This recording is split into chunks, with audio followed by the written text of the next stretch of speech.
Avenue at Araneta Avenue kaugnay ng transport strike ng grupong Piston at hinaing nila ang patuloy na pagtaas sa presyo ng mga produktong petrolyo at ang umano'y korupsyon sa gobyerno.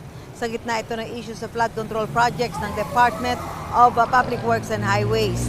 At sa nakikita ho natin ngayon, nagpapatuloy ho yung programa. May mga dumating na rin dito mga pulis, mga miyembro ng pulis para matiyak na magiging maayos at papayapa ang ginagawang pamamahayag ng mga grupong Piston sa mga oras na ito. May mga dumating na rin sila ilang mga kasamahan.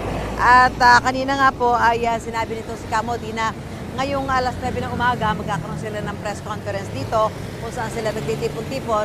Makakasama ho din nila dito yung leader ng iba't ibang sektor ng transportasyon at pag-uusapan kung ano ang magiging bahagi nila o partisipasyon sa darating na malaking kilos protesta sa darating na linggo. Alas 9 ng umaga magkakaroon sila ng pagpupulong dito.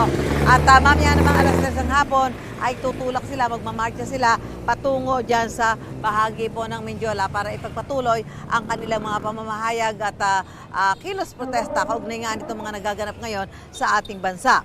Ngayon pong araw ay day 2 rin ng 3 araw na transport strike ng grupong Manibela na kontra korupsyon din. At ayon naman po sa Department of Transportation, may libreng sakay sa ilang ruta sa NCR kasabay ng Tigil Pasada. At sa nakikita ho natin yan, bagamat nagpapatuloy po ang mga pamamahayag ng grupong Piston, ay pinipigil din nila yung ilan mga kasama o hinihikayat nila na sumama. Wala pa naman tayong nakikita dito mga maraming stranded na pasahero, although may nakikita tayo na nag-aabang ho ng kanilang mga masasakyan. Pero pangkalahatan ay maayos ho ang ginagawa nilang pamamahayag sa bahagi ito ng E. Rodriguez at Araneta Avenue dito po sa Quezon City. Mula po rito sa E. Rodriguez Avenue, back to studio po tayo.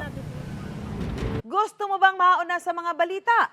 Mag-subscribe na sa GMA Integrated News sa YouTube at tumutok sa unang balita.